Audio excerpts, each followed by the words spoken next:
By request, let us look at Chaos Dragons today. Chaos Dragons are basically the cousin of Disaster Dragon, where Disaster uses Elemental Dragons backed by Pokemaru Draco to shut down the opponent's ability to special summon light and dark monsters, versus Chaos Dragon, which, in theory, is supposed to use high-level attack dragons, including the Soft Loop, involving Light Pulsar and Red Eye's Darkness Metal Dragon. Unfortunately, similar to Disaster Dragons, while Chaos Dragons had their moment in the sun, more extensive in a sense than Disaster Dragon, the loss of Future Fusion, both the card and then the original effect when it came back in its errata form, and Darkness Metal being limited to one, was the first of many steps in its fall from grace. Furthermore, the deck suffered from general power creep, for one of its chief strengths was the ability to spam out multiple high-level attack monsters in a single turn, and in the past, most decks would have problems with this spam and, in a sense, just melt under the pressure. But now decks are much better equipped to deal with those types of monsters and strategy: high attack, no protection, or interruption. Also, Master Rule 4 hurt the deck a lot, in my opinion, because there were definitely times when this deck could spit out multiple high-quality extra deck monsters to wreak some havoc. But it does not really have the capacity to effectively achieve that anymore, because now you have to first spit out that Link monster, and the deck typically doesn't have enough follow-up to take advantage of all those Link arrows. It might be able to put out another high-quality Synchro monster or XZ monster, but then it kind of runs out of gas. So it makes sense to say that Chaos Dragons have definitely been hit hard over the years, but can they still be competitive? Let's find out. The tried and true generic strategy for Chaos Dragons in some shape or form has always been to mass dump monsters in the graveyard, and then use Red Eye's Darkness Metal Dragon to revive those monsters to make a high attack power, large scale destructive force, backed up by monsters that can be special summoned from the hand, normally either Blackluster Soldier or Chaos Sorcerer. An example of one aspect of this strategy is shown here in this deck. Of course, one of the major problems with this strategy is bricking occurs more than you would prefer because of all the high-level monsters and Nami-like monsters that are commonly run in the deck, and the deck still needs to really have that mill card option in at least its first or second turn to really get the engine going. With these concerns in mind, how does my deck build differ from this generic example? Starting with the general base, I run the one copy of Red Eye's Darkness Metal Dragon, one of the most important cards in the deck, as it frequently creates a +1 once per turn. Two copies of Light Pulsar work as the principal combo piece supporting Darkness Metal with its level 5 or higher Dark Dragon summoning ability. The standard combo is to summon Darkness Metal, then use Darkness Metal to summon Light Pulsar, and if Darkness Metal goes to the graveyard with Light Pulsar still on the field, or they both go to the graveyard together, a la a Dark Hole, when Pulsar leaves the field, it can summon Darkness Metal back from the graveyard to the field, and then at the next available opportunity, use Darkness Metal's effect to resummon Light Pulsar Dragon again, creating a form of soft loop. If Light Pulsar is removed first, then Darkness Metal can just return it to the field during your next turn. Once this combination was rather powerful and incredibly annoying, but now not so much, because there are much more available generic options to bounce, spin, or banish one or both of these monsters.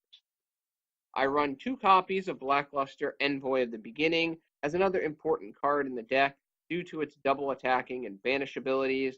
Unfortunately, it is rather easy to lose the Envoy to the graveyard via mills. Even though the new ban list has gifted a third copy, it just comes off as too bricky. Closing out the big monsters of the deck, I run the one copy of Dark-Armed Dragon, which can be game-breaking from time to time, but similar to Envoy, it will commonly be lost to mill. In the past, one of the common staples of this deck were the two level 4 light and dark twin dragons, White Dragon, Wyverbuster, and Black Dragon, Collapse Serpent. The advantage of these two cards is their innate special summoning ability and their almost cycle searching ability, which works very nicely for link summoning. Also, Collapsed Serpent is effective for triggering the secondary effect of Eclipse Wyvern if you prefer to run him. However, the disadvantage was their Nami standing, which means they are brick detrimental, and they can't be summoned from the graveyard, so when they were milled, you lost them. Overall, I feel the problem with the Twin Dragons is that they do little to really address the problems of the overall deck as they stand now, unless you're running a very heavy Link version. Therefore, while running them is definitely viable, I choose to go a different direction for I find going into XD plays much more common right now than going into Synchros or Link plays. In not running the Collapse Serpent, that somewhat tends to throw cold water on the idea of running Eclipse Wyvern as a hastened means of acquiring either Darkness Metal or Dark Arm Dragon, because triggering its effect then becomes much more annoying unless you want to run certain tech cards like Tribute Burial or Monster Slots. Due to the light and dark monster-based summoning conditions for Lightpulsar and Blackluster Soldier, obviously this deck must be comprised of a majority of light and dark monsters. For the light monsters, most of the Brigade consists of Lightsworn monsters to feed the graveyard for Red Eye and produce the summoning elements for both Blackluster Soldier, Lightpulsar, and even Dark Arm Dragon. For the Lightsworn part of the engine, I run 3 copies of Raiden, 3 copies of Lumina, for I really like Lumina for its great graveyard summoning ability, making level 7 synchros. More than often than not, you're going to be pulling a Raiden from the graveyard and going into a level 7 synchro play, be it a card like Clearwing Synchro Dragon, Michael, or even Yazi. And if you want to really get a quote-unquote cheeky, you can run a card like Mare, go into Yazi. Yazi blows itself up, blows up a card in the field. You summon Mare, you spit out all those tokens, and you do some Link summoning. But that's more for the Link-heavy variant. For the Lightsworn-based spells, I run 3 copies of Charge of the Light Brigade and 1 copy of Solar Recharge.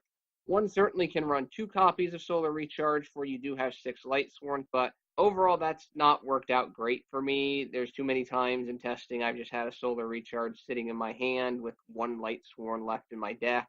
Without running the Twin Dragons, the deck does need some quality dark monsters. First, I run 3 copies of Supreme King's Dragon Darkwurm for its special summons from the graveyard ability, provides a nice jumping off point for rank 4 plays, or Darkness Metal summoning if you're a little desperate.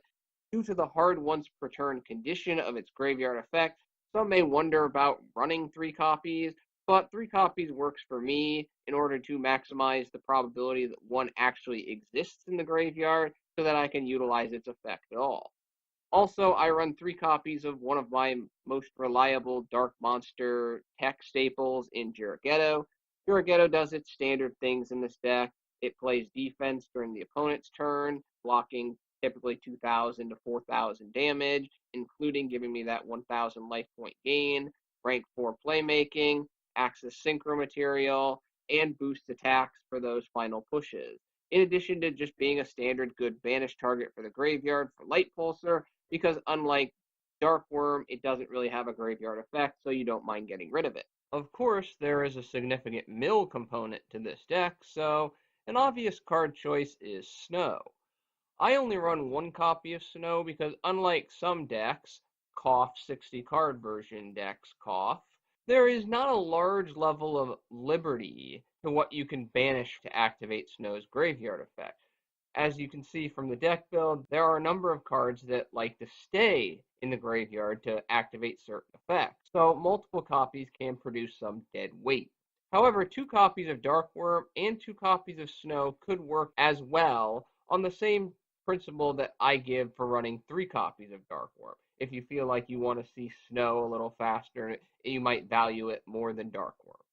Finishing up the monsters, I run 1 copy of Blackwing Zephyros the Elite for its graveyard revival ability, and it can help trigger this next card to make a good rank 4 play, 1 copy of Heroic Challenger Thousand Blade to help provide defense and field presence. Keeper of the Shrine also work nicely as a tribute target for Darkness Metal that you can actually normal summon, so you're not banishing Keeper, and it'll sit in the graveyard, and there will be a number of times when it can activate its effect and provide field presence. 1 copy of Electromagnetic Turtle does a nice job keeping the opponents at bay with its battle phase termination graveyard effect, I've always felt that Electromagnetic Turtle in any deck that mills should always get the thumbs up. Finally, I run one copy of Plaguespreader Zombie for those level 6 and level 8 Synchro plays. For the remaining spell cards, I like the Removal Trinity in one copy of Raigeki, one copy of Darkwurm, and one copy of Lightning Vortex. For the discard is typically not a big deal. You'll commonly be discarding a Zephyros, Thousand Blades, Darkwurm, or a Raiden that then you can pull back with the Lumina. One copy of Foolish Burial is important for dumping key cards. One copy of Reinforcement of the Army for grabbing either Thousand Blades or Raiden. Raiden to summon and start your milling, or Thousand Blades if you have a discard element and want to use blades as the fodder. One copy of Upstart Goblin. And of course, the now one allowable one copy of Monster Reborn. For the traps, I run the newly one copy of Solemn Judgment and one copy of Torrential Tribute. For I've found multiple copies of Torrential Tribute can be a little too destructive, but they can certainly be useful if that's the route you choose to go. Instead of the additional Torrentials, I prefer to run 3 copies of Lost Wind to bolster defense, for even if they're milled, when the opponent summons from the extra deck, they can be recovered and used on a later turn. There is something interesting psychologically for the opponent when he or she summons from the extra deck, and then you slap 3 Lost Winds from your graveyard back onto the field for later use. Some opponents get a little gun shy because, oh, crud, now if I make extra deck plays on any future turn, he's got 3 ways to negate that monster's effect and cut its attack in half. Some of the cards I do not run in this deck that may raise an eyebrow to some viewers are more of the dragon-centric elements, like Dragon Shrine or Dragon's Ravine, because I feel I do not run enough dragons that benefit from being in the graveyard for those types of cards to excel. Usually the Chaos Dragon Blue Eyes or Red Eyes or even Felgrand hybrids favor these cards, but this deck build is certainly not along those lines.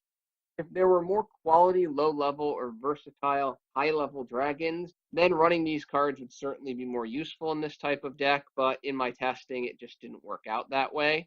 Same logic goes for Future Fusion, for while in the past Future Fusion was one of the key cards for this deck, its errata has significantly limited its value, and overall I'm not a fan of it in this build because of the lack of dragon versatility or generally quality low-level dragon monsters, especially when not running Eclipse and the Twins. Right now, Future Fusion in my eyes comes off as basically either you run a large number of high-level dragons and risk significant bricking probability, or you run a lot of ineffective dragons unless you go heavy into link summoning or you're running the Blue Eyes hybrid.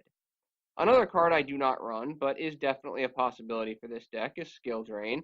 For a number of effects for this deck, activate in the graveyard, and you can typically get some big beaters on the field. For the extra deck, I run the following. 1 Beelze of the Diabolic Dragons, 1 Crystal Wing Synchro Dragon, 1 Stardust Spark Dragon, 1 Michael the Arch-Lightsworn, 1 Clearwing Synchro Dragon, 1 Black Rose Dragon, 1 Red Wyvern, which you don't see very much, but still has a pretty nice effect of a non-targeting destruction of the highest attack power monster on the field. Works pretty well most of the time. 1 number S39 Utopia the Lightning and the corresponding number 39 Utopia. 1 Dark Rebellion XZ Dragon. XZ Dragon makes for another nice target to return to the field with Darkness Metal's effect. 1 Tornado Dragon. 1 number 41 Babushka, 1 Castel, and 2 copies of Minerva the Exalted Lightsworn. Overall, this deck will win commonly through sending monsters to the graveyard via Lightsworn milling, then using the graveyard effects of those cards sent to return them to the field, and you eventually just wear down the opponent with continual extra deck plays and Darkness Metal +1 with high attack power monsters. However, understandably, the deck will struggle initially if you do not open some milling element. This build has a more defensive angle than past or traditional Chaos build decks because, at least how I see it, the smashy aspect of this deck is no longer as effective in the modern meta. That's not to say that smashy does not work from time to time, but do not completely rely on it. While there are various other hybrids, Blue Eyes, Red Eyes, Felgren, Burning Abyss, etc., these elements almost seem to play better on their own than throwing in various Chaos Dragon-like elements. While not as powerful as it once was, the Light Pulsar and Red Eyes combo can still produce a nice soft loop and lead to some significant advantage and field control. Well, that is my Chaos Dragon deck. Thank you for your attention and your time. I'm out.